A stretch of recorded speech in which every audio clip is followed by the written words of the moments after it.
ছাত্ৰ ছাত্ৰীসকল, আজি আমি সমান্তৰাল পাঠধাৰক অৰ্থাৎ পেৰেলেল প্লেট কেপাচিটৰৰ বিষয়ে পঢ়িম। পেৰেলেল প্লেট কেপাচিটৰ বা সমান্তৰাল পাঠধাৰক পঢ়াৰ আগতে আমি আকৌ এবাৰ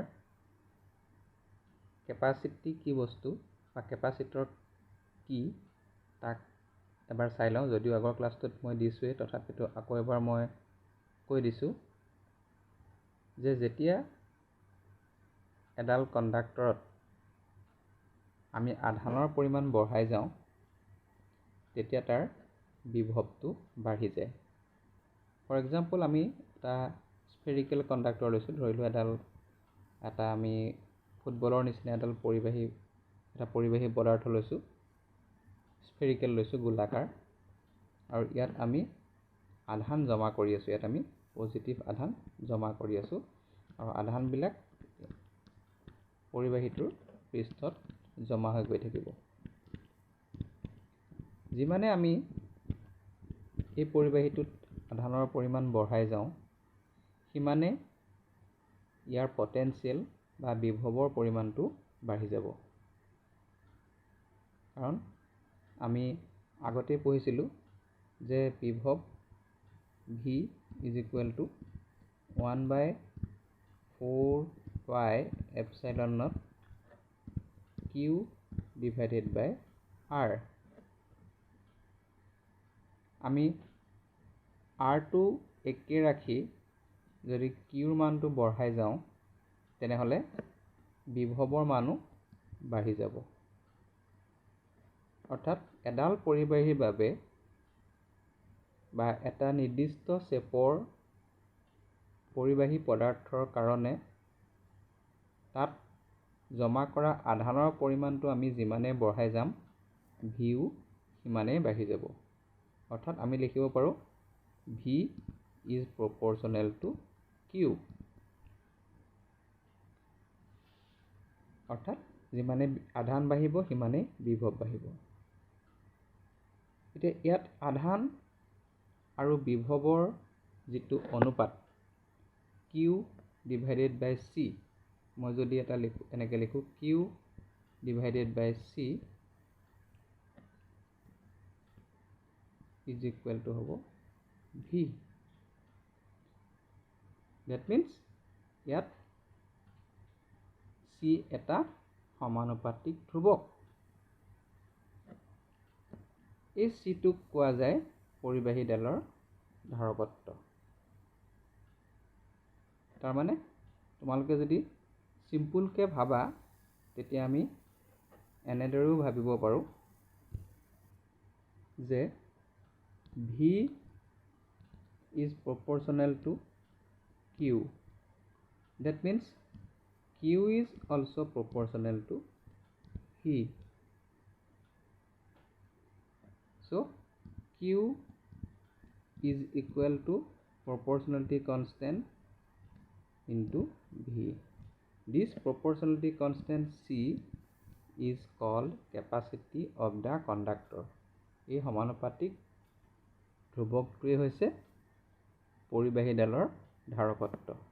So C is equal to হ'ব Q divided by V। গতিকে এডাল পৰিবাহীৰ বা আন শ্বেপৰ যিকোনো শ্বেপৰ এবিধ পৰিবাহী পদাৰ্থৰ বাবে তাৰ আধান আৰু বিভৱৰ অনুপাতটোৱেই হ'ব তাৰ কেপাচিটি। এই কেপাচিটিটো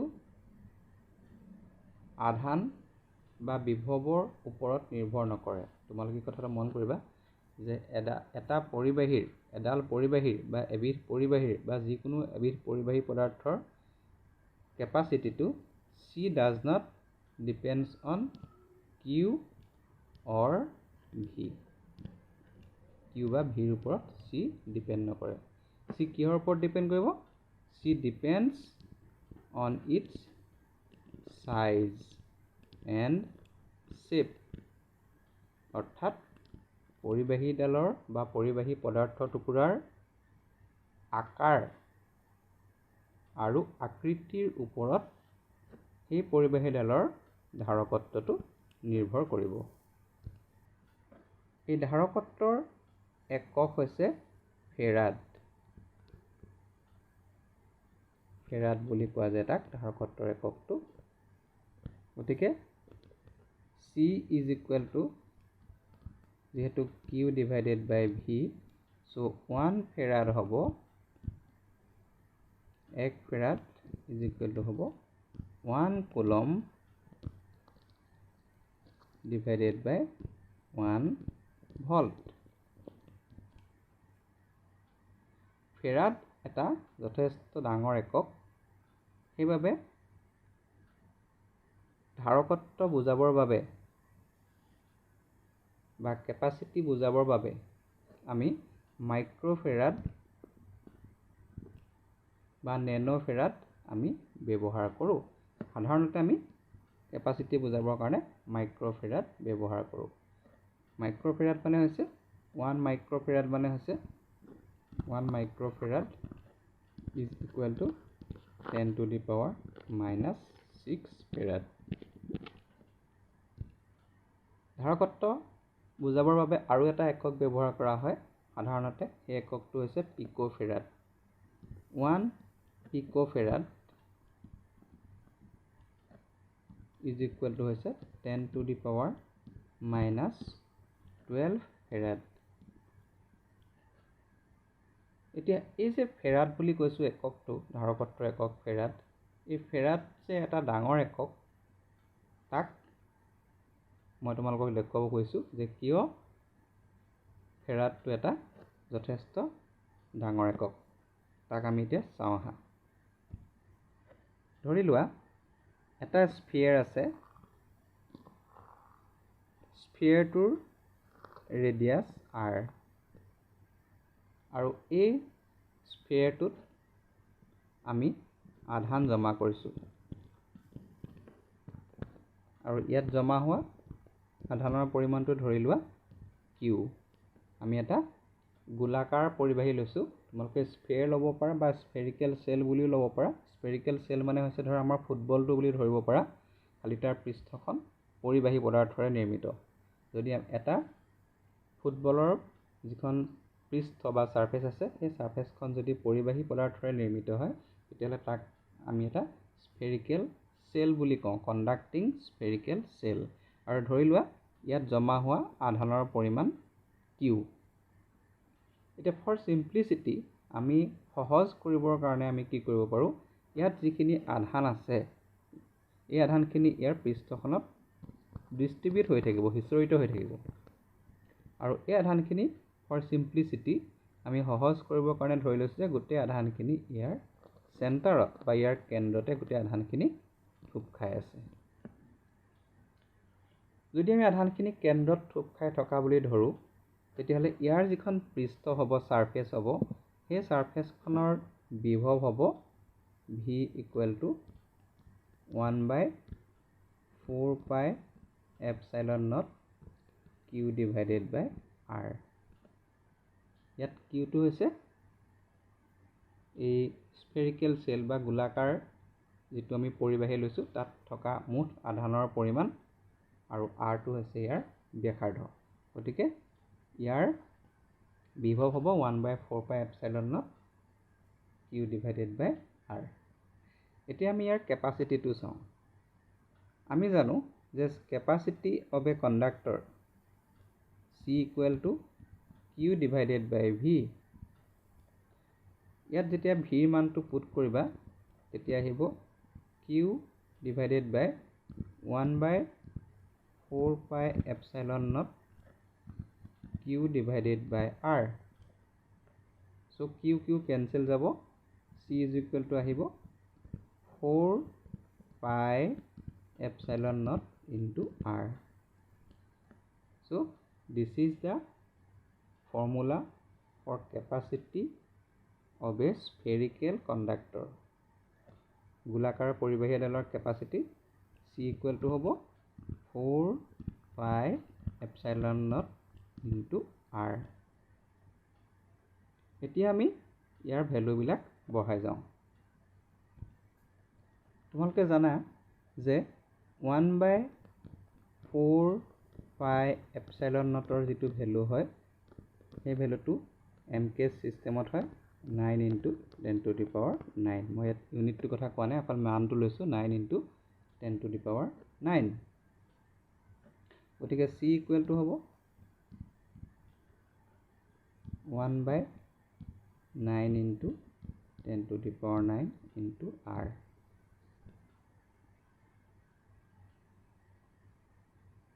এতিয়া ইয়াত তোমালোকে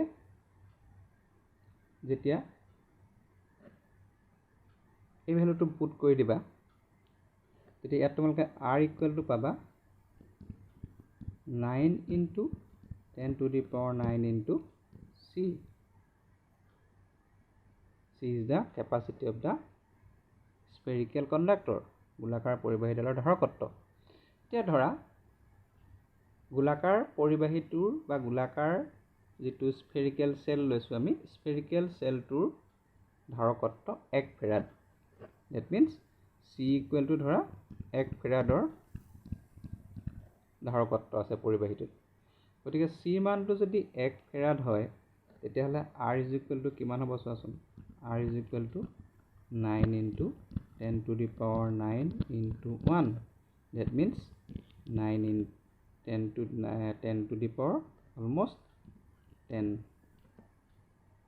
মিটাৰ তাৰমানে আমি যদি এটা ধাৰক বনাব লাগে যিটো ধাৰকৰ ধাৰকত্ব 1 ফেৰাড যিটো ধাৰকৰ ধাৰকত্ব 1 ফেৰাড তেতিয়াহ'লে এই যিটো আমি স্ফেৰিকেল সেল লৈছোঁ গোলাকাৰ যিটো পৰিবাহী লৈছোঁ ইয়াৰ ব্যাসাৰ্ধ কিমান হ'ব লাগিব 9 × 10⁻9 প্ৰায় 10⁻10 মিটাৰ হ'ব আৰু তোমালোকে ইমাজিন কৰাচোন 10⁻10 মিটাৰ ব্যাসাৰ্ধৰ এটা গোলক কিমান বেছি ডাঙৰ হ'ব ই পৃথিৱীৰ সাইজতকৈও বেছি ডাঙৰ এটা গোলক হ'ব পৃথিৱীৰ ব্যাস বা ব্যাসাৰ্ধ হৈছে radius of earth equal to 6400 kilometre that means 6.4 × 10⁶ metre তাৰমানে পৃথিৱীৰ যিটো ব্যাসাৰ্ধ তাতকৈও ডাঙৰ তাৰমানে পৃথিৱীতকৈও এটা ডাঙৰ স্ফিয়াৰ লাগিব যদি 1 ফেৰাড ধাৰকত্বৰ এটা আমি ধাৰক বনাব খোজোঁ 1 ফেৰাড ধাৰকত্বৰ এটা ধাৰক বনাবলৈ হ'লে সেই ধাৰকটোৰ যিটো সাইজ হ'ব সেই সাইজটো পৃথিৱীখনতকৈও বেছি ডাঙৰ হ'ব লাগিব সেইকাৰণে ধাৰকত্বৰ একক যদিও ফেৰাড আমি সাধাৰণ কেলকুলেশ্যনবিলাকত বা আমি যেতিয়া ধাৰক বনোৱা যায় তেতিয়াহ'লে সদায় মাইক্ৰ'ফেৰাড বা পিক'ফেৰাডৰ ধাৰকহে বনোৱা হয় এতিয়া আমি পঢ়োঁ সমান্তৰাল পাত ধাৰক বা পেৰেলেল প্লেট কেপাচিটৰ আমি কেপাচিটৰ পঢ়োঁতে এটা কথা পঢ়িছোঁ যে C is equal to Q divided by V অৰ্থাৎ এডাল পৰিবাহীৰ ধাৰকত্ব যদি আমি বঢ়াব লাগে তেতিয়াহ'লে কি কৰিব লাগিব আমি তাৰ বিভৱ কমাব লাগিব এডাল পৰিবাহীৰ পটেনচিয়েল বা বিভৱ যদি কমাব পাৰোঁ তেতিয়াহ'লে সেই পৰিবাহীডালৰ ধাৰকত্বটো কি হ'ব অট'মেটিকেলি বাঢ়ি যাব আৰু সেই প্ৰিন্সিপলটো ব্যৱহাৰ কৰি পেৰেলেল প্লেট কেপাচিটৰ বা সমান্তৰাল পাত ধাৰক সজা যায় এতিয়া চোৱা সমান্তৰাল পাত ধাৰক কি ধৰি লোৱা এখন তুমি পেৰেলেল কণ্ডাক্টিং প্লেট লৈছা এখন সমান্তৰাল পৰিবাহী পাত লৈছা আৰু এই পাতখন ধৰি লোৱা পজিটিভ আধানেৰে আহিত হৈ আছে অৰ্থাৎ ইয়াত আমি ধনাত্মক আধান পজিটিভ আধান আমি ইয়াত জমা কৰিছোঁ যিমানে আমি পজিটিভ আধানবিলাক ইয়াত বেছিকৈ দিম সিমানে ইয়াৰ বিভৱটো পটেনচিয়েলটো বাঢ়ি বাঢ়ি গৈ থাকিব এতিয়া ধাৰকত্ব বঢ়াবলৈ আমি কি কৰিব লাগিব আধানৰ পৰিমাণ বাঢ়িব লাগিব আৰু বিভৱৰ পৰিমাণটো কমিব লাগিব তেতিয়া এডাল পৰিবাহীয়ে বেছিকৈ আধান ধৰি ৰাখিব পাৰিব আৰু আমি বহুত ক্ষেত্ৰত আমাক আধান ধৰি ৰাখিব পৰা সঁজুলিৰ প্ৰয়োজন হয় সেই ক্ষেত্ৰত আমি ধাৰক ব্যৱহাৰ কৰোঁ। তোমালোকে চাবা যিকোনো ইলেক্ট্ৰনিক বস্তু তোমালোকে যদি খুলি চোৱা তাৰ ভিতৰত সদায় তোমালোকে কেপাচিটৰ পাবা। অৰ্থাৎ ইলেক্ট্ৰনিক্সত কেপাচিটৰটো এটা বা ধাৰকটো এটা এৰাব নোৱাৰা কম্পনেণ্ট। এতিয়া চোৱা, ইয়াত আমি এডাল পৰিবাহী লৈছোঁ বা এখন আমি প্লেট লৈছোঁ। এই প্লেটখনত পজিটিভ চাৰ্জ আমি থৈ দিছোঁ। এতিয়া এই প্লেটখনৰ ওচৰত মই যদি বেলেগ এখন প্লেট ৰাখোঁ, মই এখন বেলেগ প্লেট ৰাখি দিলোঁ। এখনো এখন প্লেট য'ত পজিটিভ চাৰ্জ দিয়া আছে। ইয়াৰ ওচৰত মই এখন বেলেগ প্লেট ৰাখি দিলোঁ। ৰাখি দিলে কি হ'ব? ইণ্ডাকশ্যন হ'ব। তোমালোকে আবেশৰ দ্বাৰা আহিতকৰণ পাইছিলা, চাৰ্জিং বাই ইণ্ডাকশ্যন। গতিকে ইণ্ডাকশ্যনৰ কাৰণে কি হ'ব? যিখন ওচৰত ৰাখিছোঁ, এই ওচৰত ৰখা প্লেটখনৰ কি হ'ব? এই ছাইডত অপজিট আধান জমা হ'ব। ই নিগেটিভলি চাৰ্জ হ'ব। ছাপ'জ এই প্লেটখনক মই পি নাম দিছোঁ আৰু এই প্লেটখনক মই কিউ নাম দিছোঁ। পি প্লেটত যিমান পজিটিভ চাৰ্জ থাকিব, কিউ প্লেটখনতো সিমান ইনডিউচড অপজিট চাৰ্জ থাকিব। গতিকে কিউ প্লেটখন নিগেটিভলি চাৰ্জ হৈ যাব। আৰু কিউ প্লেটখনৰ যিটো আনটো মূৰ, মানে ইটো ফালে যিটো ছাইড পি প্লেটৰ পৰা আঁতৰত আছে, সেই ছাইডে কি হ'ব? আকৌ অপজিট কিছুমান পজিটিভ চাৰ্জ ইয়াত জমা হ'ব।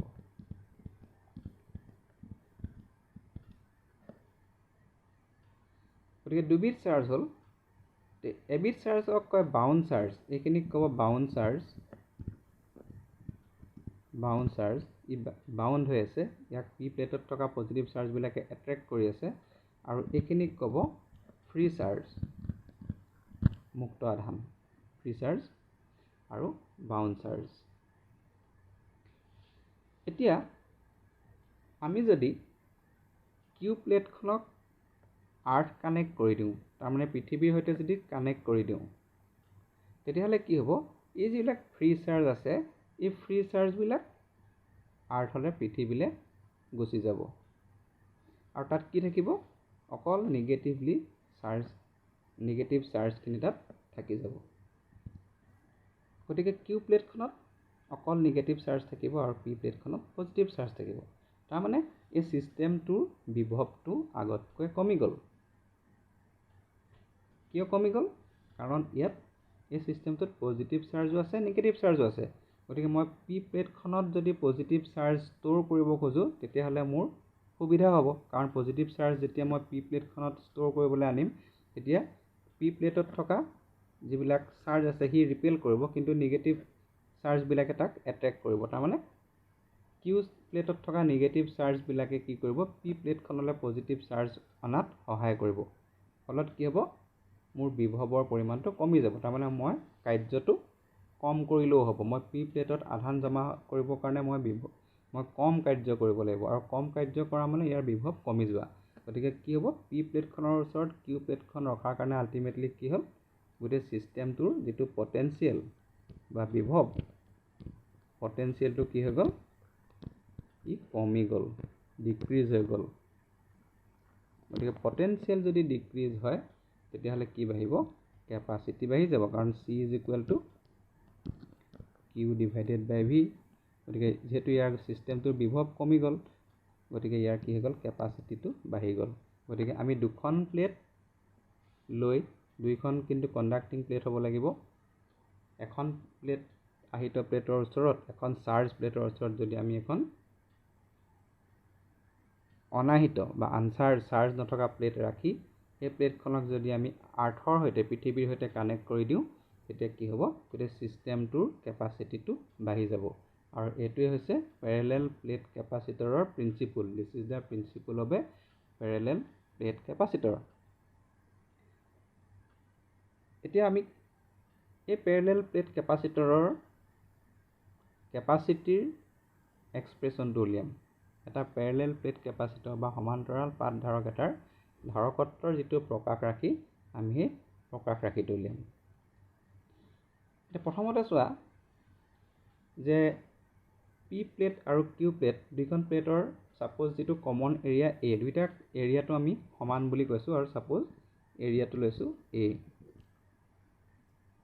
P প্লেটত যিমান চাৰ্জ আছে Q প্লেটতো ইকুৱেল চাৰ্জ আছে আৰু চাৰ্জ ডেন্সিটিটো আমি suppose charge density is sigma আৰু এই দুখন প্লেটত থকা আধানৰ পৰিমাণটো suppose Q is the charge on each plate P প্লেটখনত থকা চাৰ্জটো হ'ব প্লাস Q আৰু Q প্লেটত থকা চাৰ্জৰ পৰিমাণ হ'ব মাইনাস Q গতিকে চাৰ্জ ডেন্সিটি হ'ব সিগমা ইজ ইকুৱেল টু হ'ব charge divided by area so Q divided by area Q divided by A is the surface charge density of the plate.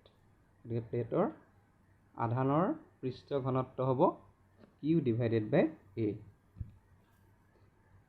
এই প্লেট দুখনত যেহেতু অপোজিট চাৰ্জ আছে গতিকে ইয়াৰ ভিতৰত এখন ইলেক্ট্ৰিক ফিল্ড থাকিব আৰু ইয়াৰ ভিতৰত যিখন ইলেক্ট্ৰিক ফিল্ড থাকিব এই ইলেক্ট্ৰিক ফিল্ডখনৰ দিশটো হ'ব P ৰ পৰা Q লৈ This is the direction of the electric field. Suppose এই পাত দুখনৰ মাজৰ যেটো ব্যৱধান ডিসটেন্স এই ডিসটেন্সটো আমি স্মল d বুলি লৈছো আৰু প্ৰতিখন প্লেটৰ এৰিয়াটো আমি লৈছো এৰিয়াটো A লৈছো আৰু ইহঁতৰ মাজৰ যেটো ডিসটেন্স বিটুইন দা প্লেটস ডিসটেন্সটো আমি সাপোজ ধৰিছো d এতিয়া মই ইয়াত যদি এটা পইণ্ট লওঁ আৰু সেই পইণ্টটোত যদি মই এটা ইউনিট পজিটিভ চাৰ্জ লওঁ তেতিয়াহলে সেই ইউনিট পজিটিভ চাৰ্জটোৰ ওপৰত যেটো ফোৰ্স হ'ব বা যেটো বল প্ৰয়োগ হ'ব সেই বলটোই হ'ব সেই বিন্দুত ইলেক্ট্ৰিক ফিল্ড তে মই ইয়াত এটা ইউনিট পজিটিভ চাৰ্জ যদি লওঁ এই ইউনিট পজিটিভ চাৰ্জটো P প্লেটখনে কি কৰিব এই ফাললৈ ৰিপেল কৰিব আৰু এই দিশটোৱে হৈছে বৈদ্যুতিক ক্ষেত্ৰৰ দিশ তাৰ মানে এই একক আধানটো P প্লেটৰ পৰা Q প্লেটলৈ এটা বলে ঠেলিব গতিকে এই একক আধানটোৰ ওপৰত যেটো বল প্ৰয়োগ হ'ব এই ফোৰ্সটোই হ'ব this force F is equal to the electric field তোমালোকক এটা কথা আগতেও কৈছিল যে যদি আমি একক আধান লওঁ তেতিয়ালে একক আধানৰ ওপৰত যি বল প্ৰয়োগ হয় সেই বলটোৱে কি হয় ইলেক্ট্ৰিক ফিল্ড হয় তাৰ মানে বলেই ইলেক্ট্ৰিক ফিল্ড যেতিয়া আধানটো একক ধনাত্মক আধান হয় গতিকে ইয়াত আমি একক ধনাত্মক আধান ৰাখিলে তাৰ ওপৰত দিয়া বলটোৱে কি হ'ব ইলেক্ট্ৰিক ফিল্ড বুজাব গতিকে ইয়াত যিখন ইলেক্ট্ৰিক ফিল্ড পাম সেই ইলেক্ট্ৰিক ফিল্ডটো আমি কি পাম আমি সাপোজ এই পইণ্টটোৰ নাম মই A বুলি কৈছো এই পইণ্টত মই এটা ইউনিট পজিটিভ চাৰ্জ থৈছো এই ইউনিট পজিটিভ চাৰ্জটোৰ ওপৰত P প্লেটেও ফোৰ্স দিব Q প্লেটেও ফোৰ্স দিব তাৰ মানে আমি এই পইণ্টটোৰ ওপৰত দুখন ইলেক্ট্ৰিক ফিল্ড পাম এখন ইলেক্ট্ৰিক ফিল্ড পাম due to the one electric field is due to the plate P আৰু এটোক আমি EP বুলি কৈছো তোমালোকক কাউচৰ সূত্ৰৰ যেতিয়া এপ্লিকেশন পঢ়াইছিলো তেতিয়া মই এটা কথা কৈছিলো যে আমি ডিৰাইভো কৰিছিলো যে এখন শীট অফ চাৰ্জ এখন আধান থকা পৃষ্ঠৰ ওচৰৰ কোনোবা এটা বিন্দুত যদি ইলেক্ট্ৰিক ফিল্ড উলিয়াও তেতিয়াহলে তাৰ পৰিমাণটো হয় charge density sigma divided by 2 epsilon naught তাৰ মানে এখন ইনফাইনাইট চাৰ্জ শীট তাৰ ওচৰৰ এটা বিন্দুত বিদ্যুৎ ক্ষেত্ৰৰ প্ৰাবল্য হয় sigma divided by 2 epsilon naught এখন অসীম সমতলীয় পৃষ্ঠৰ ওচৰৰ এটা বিন্দুত বিদ্যুৎ ক্ষেত্ৰৰ প্ৰাবল্য হয় sigma divided by 2 epsilon naught সেইকাৰণে এই P প্লেটখনৰ কাৰণে এই বিন্দুত বিদ্যুৎ ক্ষেত্ৰৰ প্ৰাবল্য হ'ব sigma divided by 2 epsilon naught হেদৰে আমি যদি Q প্লেটখনৰ কথা ভাবো তেতিয়াহলে এই Q প্লেটখনেও কি কৰিব এই বিন্দুত থকা যেটি ইউনিট পজিটিভ চাৰ্জ আছে এই ইউনিট পজিটিভ চাৰ্জটো কি কৰিব হি নিজৰ ফাললৈ এট্ৰেক্ট কৰিব অৰ্থাৎ ইয়াৰ ওপৰত P প্লেটও ফোৰ্স দিব Q প্লেটখনেও ফোৰ্স দিব আৰু Q প্লেটখনৰ কাৰণে এই বিন্দুত থকা ইউনিট পজিটিভ চাৰ্জটো যত ৰাখিছো তাত ইলেক্ট্ৰিক ফিল্ড ইণ্টেন্সিটি হ'ব sigma divided by 2 epsilon naught same হ'ব কাৰণ দুইখন প্লেটৰ চাৰ্জ ডেন্সিটিটো একে আছে সিগমাই আছে গতিকে EP is equal two EQ আৰু ডাইৰেকশ্যনটো একে দিশটো একে হ'ব EP আৰু EQৰ দিশটো একে গতিকে এই বিন্দুত যিখন ইলেক্ট্ৰিক ফিল্ড হ'ব এই টোটেল ইলেক্ট্ৰিক ফিল্ড হ'ব total electric field at the point A total electric field হ'ব EP plus EQ is equal to হ'ব sigma divided by epsilon naught. This is the total electric field inside the parallel plate capacitor. সমান্তৰাল পাত ধাৰকটোৰ ভিতৰত বিদ্যুৎ ক্ষেত্ৰৰ প্ৰাবল্য হ'ব sigma by epsilon naught. আমি জানো যে surface charge density sigma equal to Q, আমি এটো small q লৈছিলো Q divided by area গতিকে E is equal to হ'ব sigma by epsilon naught is equal to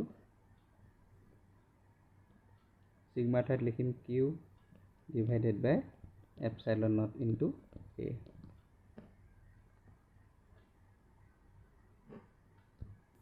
এতিয়া যাও আমি ইলেক্ট্ৰিক ফিল্ড আৰু বিভৱৰ মাজৰ সম্বন্ধটোলৈ আমি যে দুখন প্লেট লৈছিলো এখন প্লেট লৈছিলো আমি প্লেট P আনখন লৈছিলো প্লেট Q আৰু ইহঁতৰ মাজৰ যেটো ব্যৱধান আছিল ব্যৱধানটো আমি দি লৈছিলো this is the distance or separation between the two plates আৰু ইহঁতৰ মাজৰ ইলেক্ট্ৰিক ফিল্ড স্ট্ৰেংথ লৈছিলো E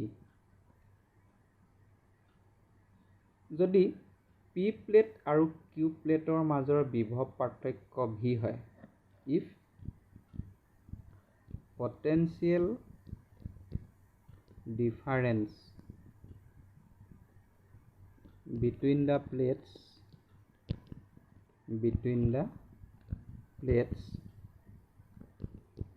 P and Q is V যদি P আৰু Q মাজৰ বিভৱ পাৰ্থক্য কাৰণ এখনত পজিটিভ চাৰ্জ আছে এখনত নেগেটিভ চাৰ্জ আছে পজিটিভ চাৰ্জ থাকিলে পটেনশিয়াল বেছি থাকে ইয়াৰ পটেনশিয়াল বেছি আছে আৰু ইয়াৰ পটেনশিয়াল কম আছে গতিকে ইহঁতৰ মাজত এটা বিভৱৰ পাৰ্থক্য আছে গতিকে ইহঁতৰ মাজৰ যেটো বিভৱ পাৰ্থক্য V is equal to হ'ব electric field into distance between the plates V is equal to E into D তোমালোকে এটো ৰিলেচন আগতে পাই আহিছা এই ৰিলেচনটোত আমি E মানটো বহাই দিম E is equal to হ'ব Q divided by epsilon naught A into D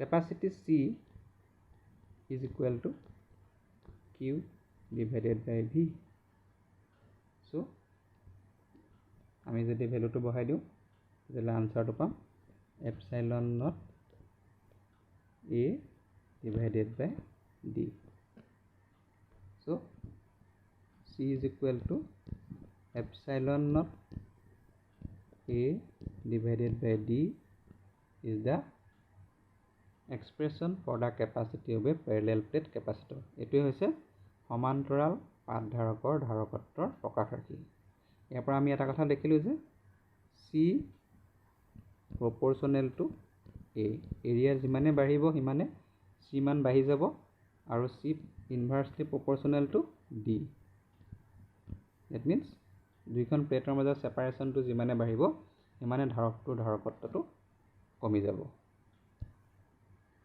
এতিয়া আমি চাও যে যদি এই প্লেট দুখনৰ মাজত আমি যি দুখন প্লেট লৈছো P প্লেট আৰু Q প্লেট সেপাৰেশন D আছে ইয়াৰ ভিতৰত যদি আমি ডাইইলেক্ট্ৰিক বা ইনসুলেটিং সাবস্টেন্স ৰাখি দিও ইয়াৰ ভিতৰৰ যিখিনি এৰিয়া আছে এতিয়ালৈকে আমি ভিতৰৰ এৰিয়াখিনি ভেকুৱাম লৈছিলো যদি আমি ভেকুৱাম নলৈ বেলেগ ডাইইলেক্ট্ৰিক লওঁ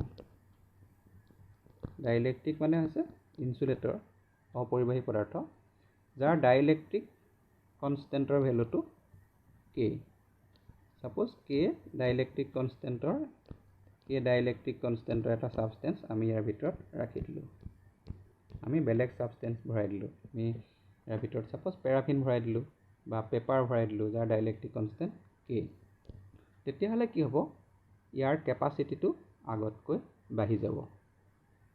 আৰু কিমান বাঢ়িব, ইয়াৰ যিটো নতুন কেপাচিটি হ'ব, সাপোজ মই c ডেছ বুলি কৈছোঁ, c ইজ ইকুৱেল টু হ'ব k into epsilon naught into a divided by d।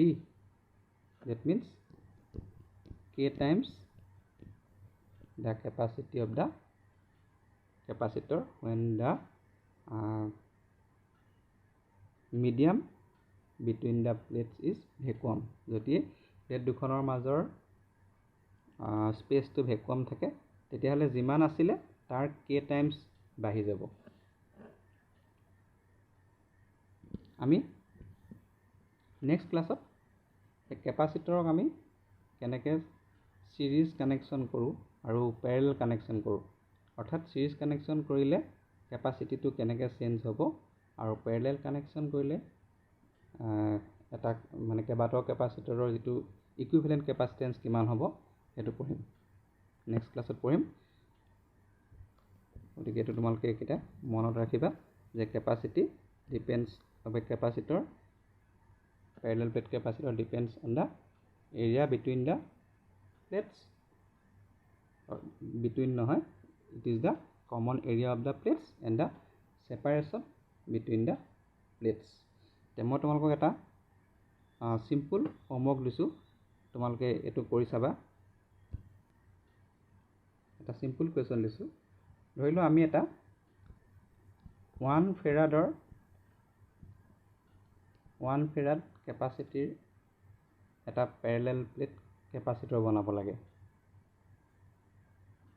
আৰু তাৰ প্লেট দুখনৰ মাজৰ যিটো সেপাৰেশ্যন সাপোজ 1 সেণ্টিমিটাৰ।